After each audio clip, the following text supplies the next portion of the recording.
सेनापति रायमल रणनीति को समझाते हुए बोले, महाराणा, जब पहली टुकड़ी सामने से वार करेगी उस समय दूसरी टुकड़ी जंगल की आड़ से निकलकर पीछे से हमला करेगी।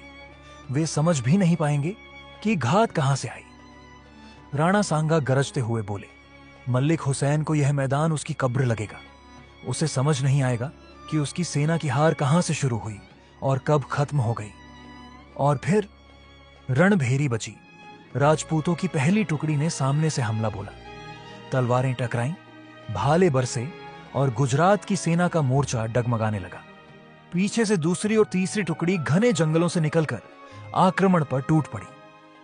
गुजरात की सेना को समझ ही नहीं आया कि यह युद्ध कब चारों ओर से उसे निगल गया। उनकी पंक्तियां टूटने लगीं, सैनिक भागने लगे और मलिक हुसैन का चेहरा डर से पीला पड़ गया। राणा सांगा अपने घोड़े पर सवार होकर दुश्मनों के बीच ऐसे बढ़े जैसे यमराज हो। उनकी तलवार की हर चोट किसी सुल्तान के घमंड को तोड़ रही थी। कुछ ही घंटों में युद्ध समाप्त हुआ। इधर की धरती पर अब राजपूतों का विजय ध्वज लहरा रहा था। गुजरात के सुल्तान मलिक हुसैन पकड़ा गया। उसको जंजीरों में बांध कर लाया गया। उसका चेहरा पीला पड़ चुका था। शर्म और भय दोनों उसमें साफ झलक रहे थे। उसके घमंड की जगह अब खामोशी थी और सबकी निगाहें राणा सांगा पर टिकी थीं। राणा सांगा गंभीर और गूंजती हुई आवाज में बोले, मलिक हुसैन, तूने मेवाड़ की माटी को अपमानित करने की कोशिश की। जा और अपनी सल्तनत में जाकर बता देना कि मेवाड़ की सीमाएं केवल भौगोलिक नहीं हैं, जिन्हें पार करने की कोशिश आत्मा तक को झुलसा देती है। कुछ लोगों को लगा था कि मलिक हुसैन का अंत निश्चित है, पर राणा सांगा ने उसे माफ कर दिया।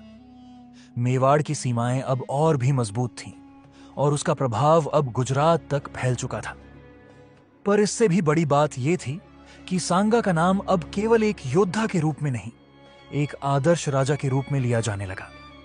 सन 1520 मालवा की रियासत के सिंहासन पर बैठा सुल्तान महमूद खिलजी द्वितीय राजमहल की ऊंचाइयों से मेवाड़ की ओर देख रहा था।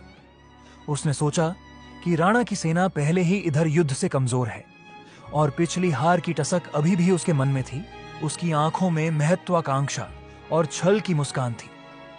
उसने गुजरात के सुल्तान से हाथ मिलाया और युद्ध में गठबंधन करके लड़ने का फैसला किया। गुजरात गठबंधन हो चुका है। उसने दरबार में गर्व से कहा, अब वक्त आ गया है मेवाड़ की हड्डियां चबाने का। गागरोन किले पर कब्जा करो, वहीं से उनकी कमर टूटेगी। दरबार में शांति छा गई, लेकिन किसी को अंदाजा नहीं था कि राणा सांगा, मेवाड़ का सिंह, हर चाल को जान चुका था। उधर